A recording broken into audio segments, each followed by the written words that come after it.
À la fin du premier livre des rois et au début du deuxième livre des rois, vous avez les ministères d'Élie et d'Élisée. Et quand vous regardez ces ministères, vous trouvez que leur caractéristique distinctive à tous les deux était la vie.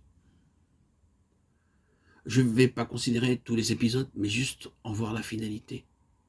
La caractéristique distinctive étant la vie. Cela indiquait ce qui posait un problème pour le peuple du Seigneur. C'est à cause de cela qu'ils ont été appelés à être prophètes. Et ils ont été au-delà du peuple du Seigneur. Vous vous rappelez que leurs ministères ont dépassé le cadre d'Israël. C'est ce dont parlait le Seigneur Jésus à Nazareth.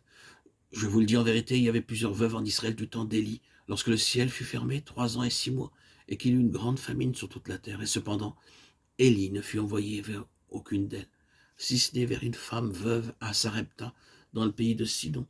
Il y avait aussi plusieurs lépreux en Israël du temps d'Élisée, le prophète, et cependant, aucun d'eux ne fut purifié, si ce n'est Naaman le Syrien. Luc 4, 25-27. Ainsi, le témoignage devait toucher Israël et au-delà d'Israël. Gardez cela en pensée. Et ce fut le témoignage de la vie, ce fut la question qui était en vue pour le peuple du Seigneur. Cela démontrait aussi que ces hommes étaient prophètes d'Israël. Une nouvelle fois, ce ministère rencontrait des situations qui étaient humainement impossibles. Le trait caractéristique de leur ministère, c'était la vie. Le Seigneur débattait avec son peuple concernant leur vie spirituelle et leur témoignage à l'égard des nations.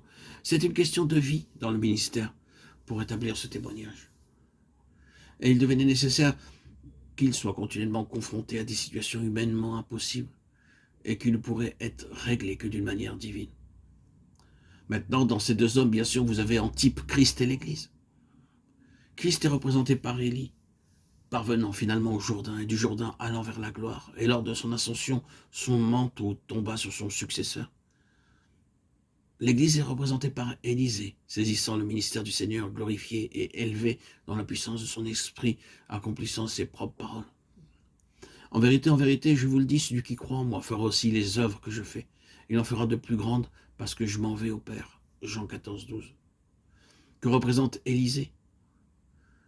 Il représente l'Église, mais nous devons être plus précis que cela. Il représente le ministère de l'Église sur la base du Saint-Esprit présent dans l'Église, mettant en évidence toutes les valeurs, toutes les potentialités de la résurrection, de l'ascension et de la glorification de Christ. Voyez qu'ils sont allés tous deux au Jourdain.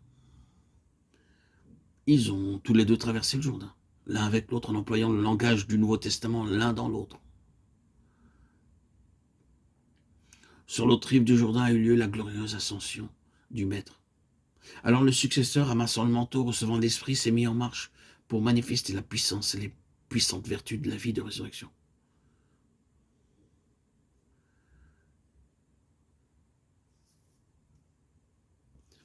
En considérant l'histoire telle qu'elle est écrite, vous n'êtes pas emballé par ces fils des prophètes.